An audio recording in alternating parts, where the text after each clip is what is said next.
So ngayon mga palangga, nasa peligro ang buhay natin. Dahil malinaw na nakasalalay ang 100 plus million, ilan na ba kita ngayon? 115, 120 million Filipinos na ninanakawan, na binabaha, na inaadiktos ng Bangag Jr. at triumvirate, evilness, lahat na Liza Tanas, Martin Romualdez, at si Bangag at ang mga kasabwat nila. Kaya naman gusto kayong isalang sa giyera. Kaya nga hindi siya nakikipag-usap ng mabuti sa China. Walang matinong bilateral agreement. 'Di ba? Kasi gusto kayong isalang sa giyera. Gusto ni Bangag, ito yung epekto ng pulburon dahil wala siya sa tamang kaisipan, hindi niya kayang magkaroon ng decision making na kung yung mga anak ba niya, itong mga tao na nasasakupan niya, ay mapapatay or what.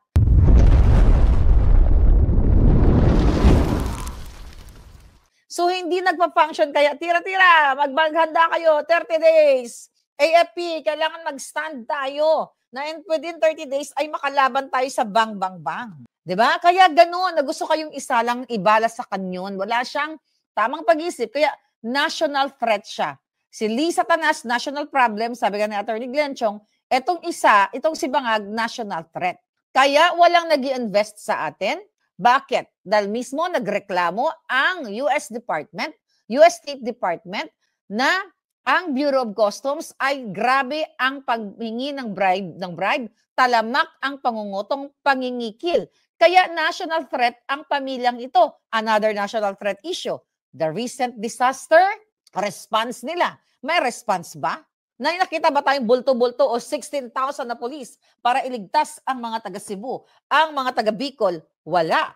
Ang 16,000 na polis nandoon nagprotekta sa isang adik sa EDSA at sa Luneta. Kaya national threat ang Bangag na ito dahil wala siyang pakialam sa mga biktima ng bagyo na sila ang dahilan kung bakit kayo ay nalubog, naanod ang bahay ninyo dahil nga bugo. Dahil nga bangag yung utak ng presidente ninyo, wala silang puso, wala silang pakialam kasi nga ang utak ay unstable. Kaya nga 'di ba, ngumingiwi-ngiwi kung ano-anong pinagsasabi, nauutal at naging puppet siya ni Liza Tanas at si Liza Tanas puppet din ng kung sino man ang mga ka-business transaction nila sa kanilang mga illegal na pagnanakaw, budget insertion na inexpose ni Zaldico. So yan mga kababayan, sino ang nagpapatakbo sa Pilipinas?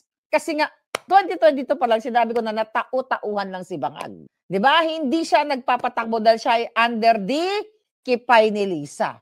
So it's either, yung mga cabinet ng secretaries, yung iba dyan, kapwa addictus benedictus din. Sino yung political operators ni Bangag? May mga nagsasabi, ibang lahi. May mga sabot din sila, Romanian, during May 9 election. Pinakilala ako ni Liza Tanas sa mga katuwang niya sa Pandaraya sa election. May mga foreigners doon. Foreigners doon sa headquarters, di ba? Sinabi ko yan sa inyo, may foreign influence ang ating eleksyon. Yan ang pasabog ni Glenn Chong. Kaya nga sila, wala silang pakialam dahil binidikto sila, nakipagsabwatan ito si Liza Tanas, si Marcos Jr. kasi wala sila sa tamang katinuan dahil hindi naman talaga ahon sa kahirapan ang kanilang mithiin, ang kanilang nais para sa inyo. Diba? Hindi natin alam, mga kababayan, okay, na si Bangag, baka mamaya tinatakot-takot lang ng ibang lahi, binablackmail siya, na ikaw, Bangag, pag hindi mo sinunod yung gusto namin, eto ang mangyayari. Di ba? Hindi siya makapag-isip kasi kayang manipulahin. Hindi nga siya marunong makipag-usap eh, di ba? Yung mga bilateral engagement, di ba? Mumukha siyang asong ulul. Share. Di ba? Ganon-ganon siya kay Sleepy Biden. Remember that? Ganon-ganon din yung reaction niya. Ngayon, sa madaling sabi mga kababayan, nakakompromisa ang buhay ninyo. Ibig sabihin, delikado.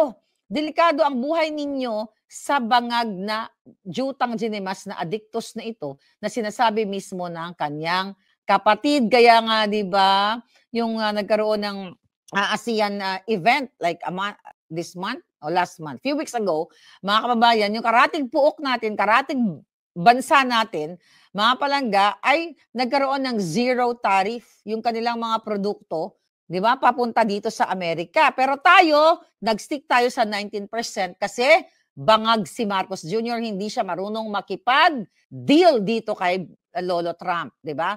Hindi siya marunong makipag-deal sa Amerika. Kaya kami ngayon, mga Amerikano, 'di ba? Like mga Filipino Americans ang nakikinabang. Kasi nga may sapak nga eh. Dahil nga, ngiwi, bangag, 'di ba?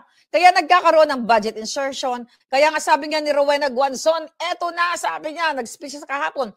Eto na sa buong pagiging part ng government. Eto na ang pinakamagnanakaw, sabi ni Rowena Guanzon, na dating COMELEC commissioner. Magnanakaw sa Congress, magnanakaw ang mga politiko, yung mga bangag, 'di ba? Kaya ganito tayo kahirap ang dinadaanan ninyong buhay ngayon at kailangan na talagang tanggalin si bangag kasi ako naman, cool lang ako kasi alam ko anytime soon ay matatanggal na si Bangag Jr. Kasi nga, mga kababayan, sabi natin, wala naman sanang issue. Kasi ang iba nagsabi, ay naku, normal lang naman. Para may nagsabi, I don't know kung sino yun, na normal lang naman daw na nagdodroga. Basta, may mga nagdodroga naman talaga na mga leaders. Actually, yun yung sinabi nung nakilala ko doon sa Pilipinas na umuwi ako. But ganun pa man, ganito yung mentality ng mga sabog. So, hindi siya dapat maging presidente dahil may mga namamatay, may mga nawawalang pag-asa sa mga public hospitals dahil walang budget for dialysis, namamatay na lang, naubusan na lang ng dugo, lalo na yung mga regular na nagpapadialysis dyan sa Quezon Ave. Nung panahon ni Pangulong Duterte, binadgetan ang PGH na lahat ng nagpapagamot dyan, ayan, binadgetan ni Duterte. Gamutin nyo yan. Si Bangag, anong binadgetan niya? Ang binadgetan ni Bangag, dahil nga puro happy-go-lucky, party-party, which is sinabi naman ni Amy Marcos, ang Pussycat Doll, ang Duran Duran, ang Coldplay, kung ano-ano pang mga concerts na hindi natin alam. Ang session nila, ang orgiha nila, ang swinging nila dyan, nagpapalitan ng mga, ng mga bilat, sa kakatutsak dahil nga sila ay mga sabog. So ngayon, dahil nagtatapang-tapangan si Bangag, di ba? Gusto nila manindigan tayo. Dahil nung panahon ni Pangulong Duterte, gusto ng mga Pinglawan, Dilawan at mga Bangag, bakit si Duterte? Gusto daw mag-jet ski ka. Bakit hindi nilusob ang China? Akala ko ba matapang siya, ganon. Gusto nyo ba makipagbangbang sa China? Na yung kanilang latest weapon na in just 20 seconds pwedeng i-wipe out ang bayan natin? Gusto niyo ba ng ganon?